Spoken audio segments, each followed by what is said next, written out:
These commercial spaceports sees the odd traveler now and then. Of course, there was a lot more than just a few odd visitors about to drop by. Today was particularly unusual for security.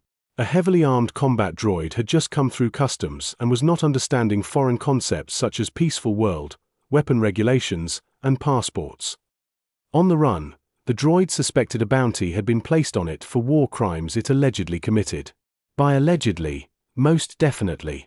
The discussion devolved into an argument and then was well on its way to yet another war crime when a silent button was activated by the receptionist. In the utility closet, an A2 astronomic unit designated as CL0P7AP, or ClopTap for short, snapped out of its maintenance cycle and registered its orders. Quickly, it rolled out into the lobby and snuck up behind the massive 7-foot killing machine and planted a restraining bolt as high as the Astro unit could reach. Meaning, it was placed on its butt. Spectacularly failing its wisdom save, the murderous machine processed its intent to be aggressive, and then found its programming overloaded by waves of calming binary that matched Naboo's beauty. Security ordered it to freeze and not move. The groovy sounds of the local street musician playing his jizz helped as well. Now to be clear, in Star Wars jizz wailing is the equivalent of a musician. I suppose its name comes from jazz but represents the thousands of music types across the galaxy. How this got past George Lucas is beyond me. If you are listening to the audio version of this, I will type it again for your co-workers to overhear. The jizz filled the entire room, with its melody. Bronconius, the jizz wailer aforementioned, was wearing his really cool hat and grooving out to something that was not quite good and not quite great. He was seeking his new sound and testing it out on a live audience. His only adoring fan was with him, holding out his cheaper quality imitation hat trying to get donations for the coolest and most revolutionary musician of the millennium. A native to Naboo, he graduated from the College of Arts and was proud to have just published his first album. The Galactic Spaceport was an excellent place to meet new people, hear new sounds, and get varied feedback that was not just the close-minded isolationist of Naboo. While all of this was going on, a Mandalorian bounty hunter stepped through the terminal and into the spaceport. Rolling a perfect perception check, Boba T immediately spotted her quarry. Standing at 7 feet tall and making a scene, EZ-88 did not blend into the peaceful crowd of lightly armed citizenry. While deciding what to do, she watched as an astro droid crept up behind it, stepped up on its tippy toes, and planted the restraining bolt with a sharp searing sound. Deciding that an easier approach had just presented itself, she walked over and informed the authorities she was taking over. Which did not go over very well. They began demanding to know why yet another heavily armed outsider was making demands.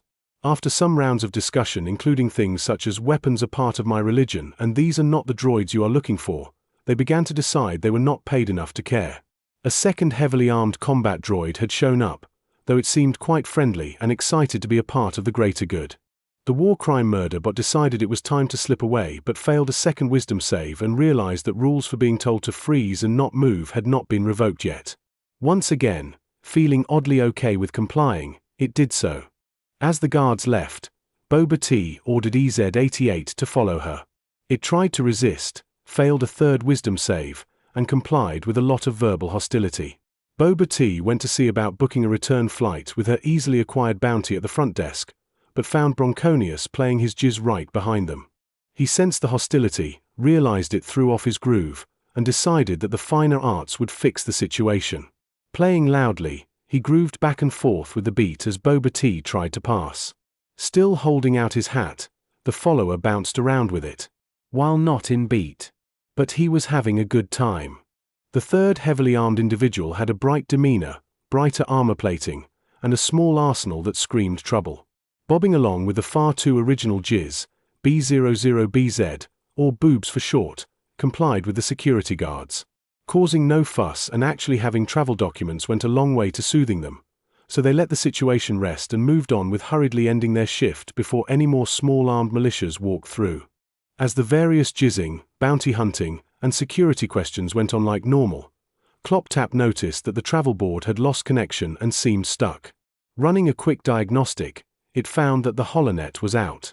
Rolling back to the security closet, it patiently unplugged the network equipment for 30 seconds, plugged it back in, and waited exactly 5 minutes for it to come back online. The internal network did, but not the outside connection. With a weary wobbly beep sigh, the Astro unit dialed the HoloNet support line. "Thank you for calling Naboo HoloNet support. How can I assist you?" After a few rounds of discussion, that call terminated unexpectedly. Making several callbacks resulted in a busy dial tone. The weather was supposed to be clear, so ClopTap checked the weather app, which failed because of no HoloNet. Doing things the old-fashioned way, it rolled out to the lobby and looked through the windows. The weather was clear. So clear, in fact, that it was impossible to miss the Trade Federation droid army marching through the streets right at them.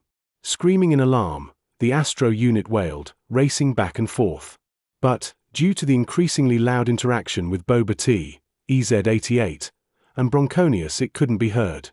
Boba T had tried just ignoring the strange groovy man, but his assistant, a true Bronco boy, was, without prompting, determined to get one person to donate, buy an album, or something. By this time, the Bronco boy started dancing aggressively, drawing the eyes of many passerbys. Bronconius's jizz wailing was so perfectly in tune with the screaming of the R2 unit as it raced back and forth that people believed it was part of the entertainment. EZ-88 decided it was time to go, and failed its fourth wisdom save. Boba T breathed in relief as the musician relented and let her pass, only to see the doors and window security shutters slam shut with an alarm klaxon. ClopTap looked up from the security console it was at with a short beep BOOP. Putting the spaceport into lockdown was the only thing it could think to do. While all of this was going on, a Gungen Mandalorian berserker peered out of the lake, his eyes barely visible above the water. He observed the spaceport, but nothing seemed out of the ordinary outside of some very distant and not-so-sick beats. Until he spotted a heavy troop transport pass overhead and land somewhere in the forest behind him. Moving quickly, he darted to the landing site, covering large amounts of ground with his ungainly stride. A bush sprouted a pair of eye stalks as it glared at the bay opening up. Several pairs of Staps raced out and began forming a perimeter patrol, with larger tanks rolling out behind them. Several Staps started to get close, but he decided to wait in ambush instead of fleeing.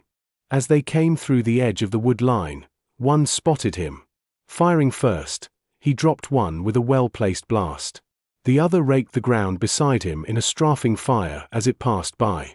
He spotted another two pairs of the fast-moving Recon units coming in and decided to make a run for it. Blaster bolts pounded the ground behind him as the wail of their small engines whizzed past him. Diving into the water, he quickly swam downwards as another barrage of bolts pounded the water's surface, erupting it with geysers of boiling water. A single shutter was tweaked open for ClopTap to show the security guards what he had been trying to tell them.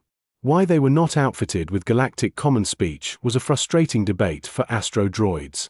As they watched a pair of Staps strafe the water, the main door was blown open by a massive plasma shell. Once again, EZ-88 tried to slip away, but failed its wisdom save for the fifth time. Instead, it settled for drawing two vibroblades. As the smoke and debris started to clear, the security team suddenly welcomed walking arsenals and got ready to fight. An AAT could be seen in the background with a smoking cannon, but was quickly obscured by a squad of B-1 battle droids walking in. They waved their blasters around and ordered everyone to surrender. Which, of course, didn't happen. The guards opened fire, but were only able to nail one of the droids. They were just police officers after all. On a non-violent world. They were not trained to fight combat droids. Their return fire took out half of the security team. Boba T ordered EZ-88 to follow her. She had free Wi-Fi in the back of the shuttle. As she began moving towards the departure gate, she joined fire. Compelled to follow, EZ-88 failed its sixth wisdom save and followed making sad vibro-sword noises. Boobs had jumped behind the service counter and began returning fire with its holdout blaster. Boobs owned a huge array of melee weapons, but had not yet acquired a good sidearm or rifle. Boobs was still in the market. Beside Boobs, the jizz whaler had stopped jizzing and was carefully peering over the counter with his blaster in hand. It looked like a lot of droids. It looked like the droids were winning. It looked like he should be doing something besides shooting at the winning droids. Having gone to a liberal arts school, Bronconius knew when it looked like someone was winning by a landslide. Instead, he started rummaging around for something useful. That's pretty good, he mumbled to himself as he found some Oasis getaway pamphlets. Their shuttle was not due to depart for several days, so he kept looking. The Gun-Gen outsider finished swimming across the lake and snuck up to a window. The shutters had been blown open by the force of the blast. He found himself face to face with an Astro unit poking a blaster out of its chassis. Both stared at each other in absolute silence, and then both slowly dropped from view. Clop Tap joined the fight, only to see one guard critically fail and dome another guard before getting gunned down himself. Missing wildly, it quickly hid the blaster and opted to surrender instead. Boba T reached the terminal and found the door was locked shut from the lockdown. She began trying to hotwire it while everyone was distracted. She had no success right off the bat but had to start somewhere. Meanwhile, EZ-88, Lord of the War Crimes, master of hand-to-hand combat, or at least, in its mind, yearned badly to close and engage in melee combat. Instead, it remembered how badly it wanted Wi-Fi and critically failed its wisdom save, causing it to automatically fail its 8th as well next turn. The last of the guards were gunned down and fire began to be turned towards the more distant shooters. Boobs was hit, but an automated repair script kept her in the fight with the mighty pocket pistol. Boobs was wishing for a better pistol when one landed next to her from a fellow combatant. While it sourced its new blaster pistol and started using a better piece, Bronconius had found what he was looking for. A trash can. A trash can that inspired the original G0NK design. Dumping it out, he pulled it over himself and began slowly working his way across the lobby with the occasional gonk sound. His disguise, while incredibly unorthodox, was so unthreatening and convincing he was completely unharmed. No one viewed gonk droids as a threat.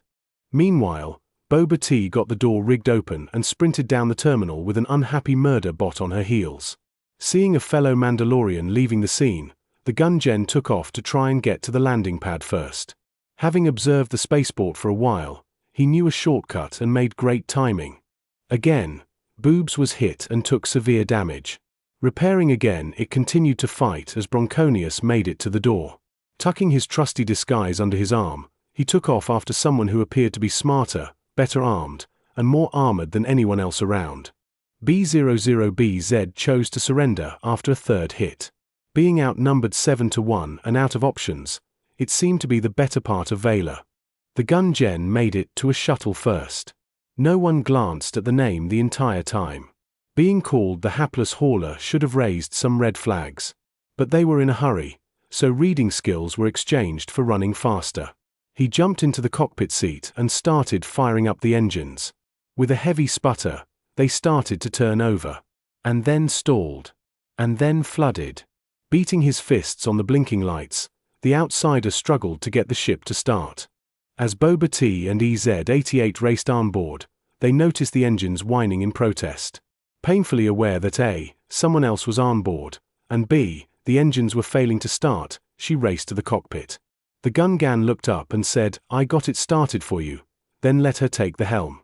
With no time to ask questions, she managed to purge the engines of excess fuel and the ship violently rumbled to life as its ancient bulk protested its own existence. Bronconius came out of the terminal at a sprint, jumping into the closing hatch and secreting himself in a ship compartment. He put the trash can down just in case he needed it later. As they began to lift off, several AAT, which stands for anti-air tank, began tracking them. Checking the manifest, it was full to the brim with fresh, high-grade plasma for the galactic market. And no, it did not have armor. Also no, it did not have point defense weapons. You don't need them when no one is dumb enough to fire at you. Also, something about lots of crew members dead or missing in its recent reports. Deciding quickly, the motley cockpit crew, including EZ-88 who finally passed its wisdom save to break the restraining bolt's hold on the 9th try, agreed that nose diving into the droid column ahead and then jettisoning in the escape pods was a good idea. Bronconius felt an alarming shift in the ship as it went from gentle ascent to sudden descent and acceleration. Deciding to hide in an escape pod, he strapped himself in. In the adjacent pod, who had no idea he was there, the unlikely trio strapped in. And then they fired off together. Less than 100 feet above the street level. The jarring force of their impact sent both pods spinning and crashing through streets and buildings. They did not see the blue mushroom cloud as the hapless hauler smashed nose first into the street at a steep angle, sheared halfway off, and then detonated its entire volatile cargo. They also did not see 8 city blocks evaporated that were, mostly, evacuated. They hoped. The first pod crashed through a building and tipped nose first into the saw next to some incredibly alarmed refugees and resistance fighters. The second went straight through the street and began a lazy bumpy tumble downstream, catching up about a minute later. Rushing over, the Naboo helped them out and offered jobs to their now favorite Jizza, murder robot, and Mandalorian. The gun-gen Mandalorian they hesitated on. Centuries of ingrained racism made this heavily armed individual a hard pill to swallow. On one hand, he could be of assistance if he was willing to help. On the other, he was a gun-gen, and from a secretive sect that had a bad reputation as brutal hired guns. The latter was fine in this situation. It was the former that got them hung up. Meanwhile, those captured all happened to be droids. They were fitted with restraining bolts and put to work in Camp 4 in the soup kitchen. The lovable murder bot immediately overrode hers and tried to escape twice but failed discreetly each time. Clop Tap happily found himself in his life's calling. Soup was much better than IT.